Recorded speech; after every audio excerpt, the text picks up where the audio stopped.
Dan, tell us about this van. Okay, so this is a JB Dreamline. This particular customer contacted us probably about 6 months ago while they were travelling, and they were having some problems with their electrical off-grid system that they had installed previously by another installer. So the problems that they were having were the usual sort of things that we would potentially see from a poorly installed system: not getting enough solar recharge in, maybe inverter might be cutting out, no trust in battery monitoring system. So we had a bit of a chat about what was installed and how it was installed. And as soon as I started asking a few questions, I was actually blown away at how poorly thought out and installed this system was that was installed by theoretically another installer.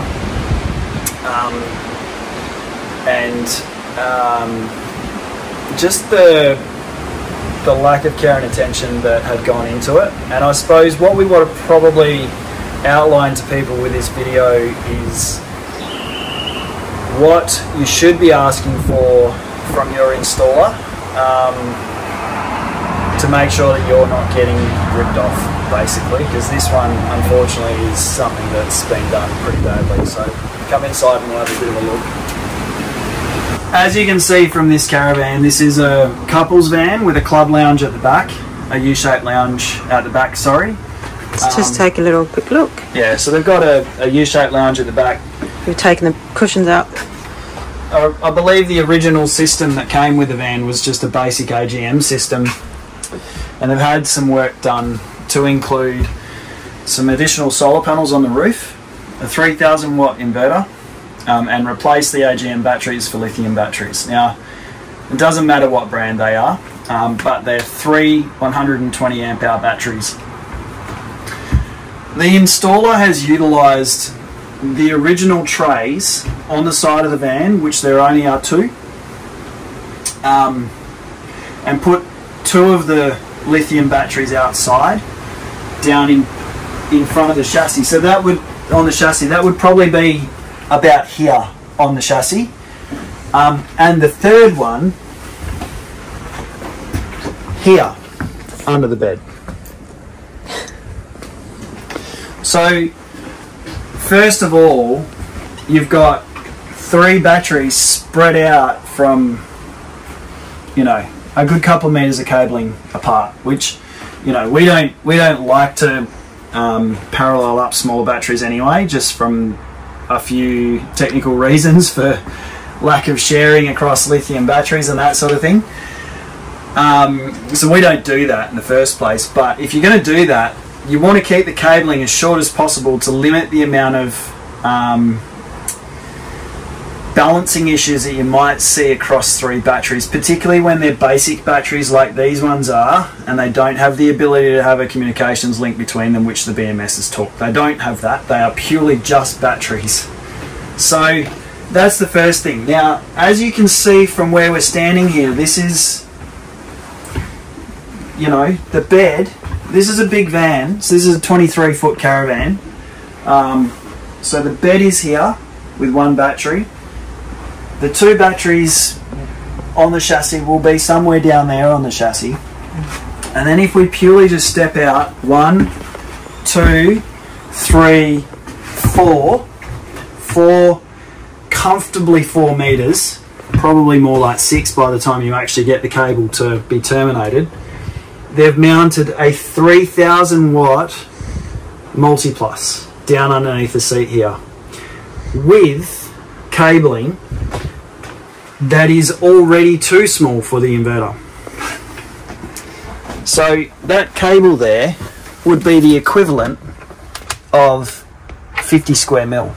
I don't know what that works out in automotive speak, because I don't talk in automotive cable speak, but that's 50 square mil. The Victron manual, which is what comes with that inverter, says that it needs 2 times 50 square mil cables as a minimum over a short distance. Once you go to that sort of distance, you need to increase the size of the cable. So already it's undersized. And if you can see here as well, like these inverter chargers produce a significant amount of heat. So there is no venting in this box. There's none. Like, it's a sealed compartment. So the customer always reported one of the biggest issues they had was the amount of heat that was coming out of that. They would be using, you know, their air conditioner or whatever they were using, even when they were plugged into 240 mains, because that's the battery charger as well. But that box, that compartment, got really hot. Now, of course, the unit itself has got its own cooling fan and will shut down under temperature, but you know, it's not what you want. You want to kind of dissipate that heat so you don't get those sort of losses. So there are two things. Like, there's distance, there's, you know, installation issues with that. Then you've also got up here in the overhead cupboard, solar regulator. So once again, we're now in the overhead cupboard, which has got, I don't know, 4, 5, 6 meters of cable between here and the battery. So there, you know, once again, we're going to talk about voltage drop and what happens when, you know, you have undersized cable or distance of cable, and what happens with voltage drop. But that's too far away from the battery on a lithium battery setup to get good charge into the battery and make sure that they're balanced and full. So that's another problem. The battery monitor, I don't actually know where the shunt's mounted. It's possibly down here. Yeah. So the shunt's actually down here, which, again,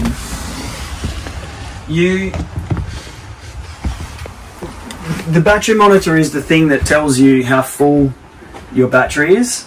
You need to get that as close to the batteries as possible so that you have accurate measurement and accurate reading. It uses the positive and the negative to tell you how much is coming in and out. Now, I haven't inspected it properly, but one of the issues that they said was that they weren't getting an accurate reading on battery monitoring. So they thought maybe that it was using more energy, they were using more energy than was actually being shown, which probably tells me that that's not connected properly. It doesn't have all the loads installed into the shunt, so it's not actually measuring things properly. I haven't confirmed that yet because I haven't started stripping the system out. The fourth, I don't even know which number we're up to now, but one of the other issues that we've got is that these are lithium batteries, as we said, in the first place, and because of the resting voltage of lithium batteries, when you have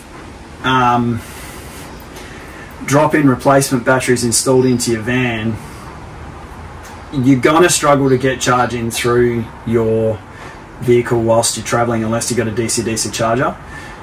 Just purely because of voltage drop. Again, we talk about voltage drop a lot, but it is super important to get that right.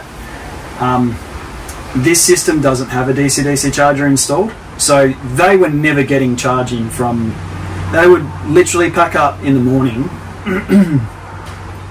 and drive all day and get no charge into their van from, you know, anything other than solar. Theoretically, 360 amp hour battery is a, you know, it's a decent amount. So this is a 30 amp solar regulator. So if the batteries are flat, if that thing's peaked out at 30 amps, 360 amps is going to take 12 hours to charge from flat to full. That's just how it works. So getting any other charging source installed is very important to increase the capacity of your charge rates.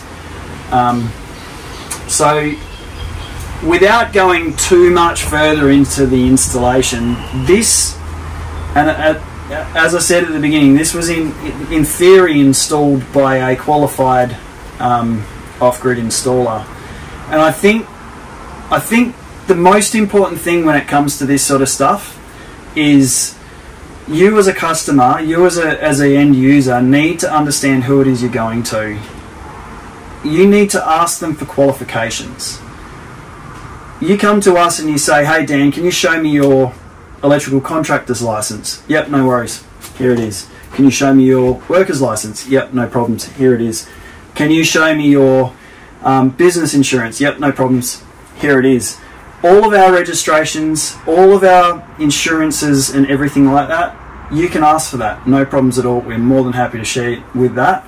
You need to be asking that of your installer, because there are too many installers in this industry that are not qualified, do not have the right experience, and end up in a situation where they give you something that is not going to work properly first of all, and in some respects is unsafe. So, you know, at the end of the day, you need to be comfortable with who you're going with.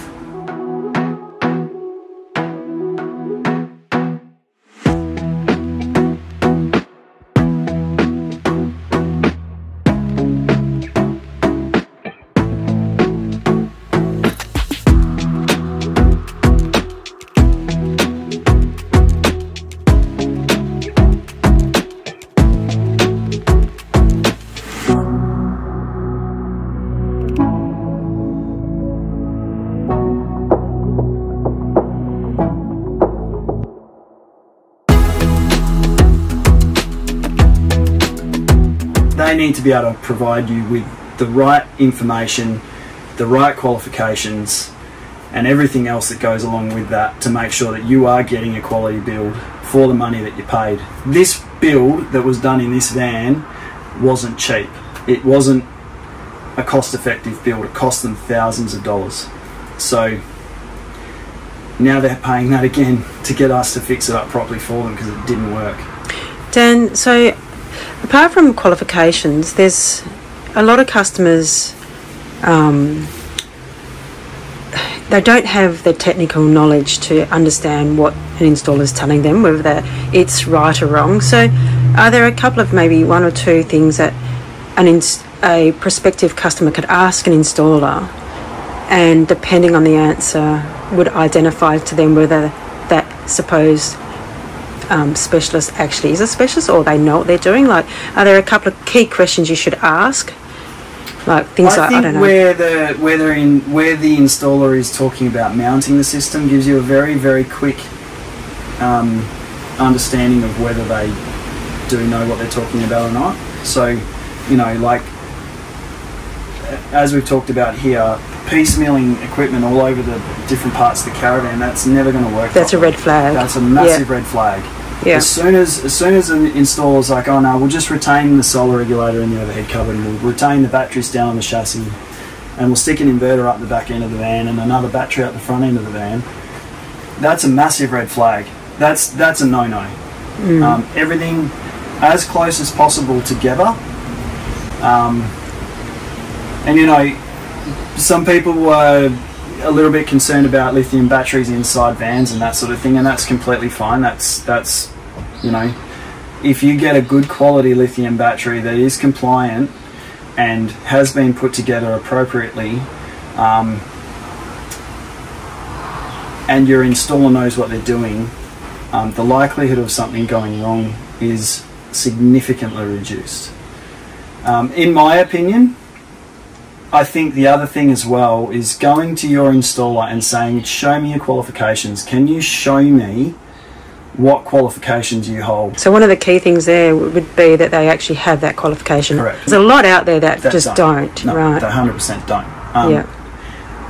One of the other parts of this is, as soon as you, for example, get an inverter installed and it's integrated into the van, that has to be done by an electrician, in fact, it has to be done by an electrical contractor. So you have to be an electrician to be You have to be an electrician to hold part of an electrical contractor's license. You need to be asking for an electrical safety certificate at the end of the job, because that shows you that you are getting a build done by a qualified electrician. And there's a couple of things with that. To get a Victron Multiplus or an Enerdrive inverter charger, or even to some extent the new Red Arc RS3000 range, RS23000 range, whatever they are, they have to be installed on the 240 volt side of things by an electrician. An Auto Sparky cannot do that work. If they are doing that work, then it's not been signed off, and your van may, if you have an issue with the insurance, something goes wrong, van catches fire because the build quality is poor, the insurance company might come and ask you for all these pieces of information: who did this, who did that, and who did that. If the company that's done the work is not qualified electrician, you may not be insured. We are hearing a lot more clients tell us that their insurance is requiring them to show what modifications they've done, that they've been done by an approved installer. Yep. So just back to, I guess there's a difference between a quality of build where one person's done it and they've done it from beginning to end, so they've done the complete build, as opposed to being piecemealed, where you've got, what do they call them, technicians or assistants or whatever, who run all the cables, do half the work, and then somebody else does a bit of the 12 volt work, and then basically also does the 240 volt work, and then they pay a subcontractor to come in and do the sign off. What's your thoughts on that? I guess at the end of the day, there's nothing stopping that from happening. Is it the best solution? No, not at all.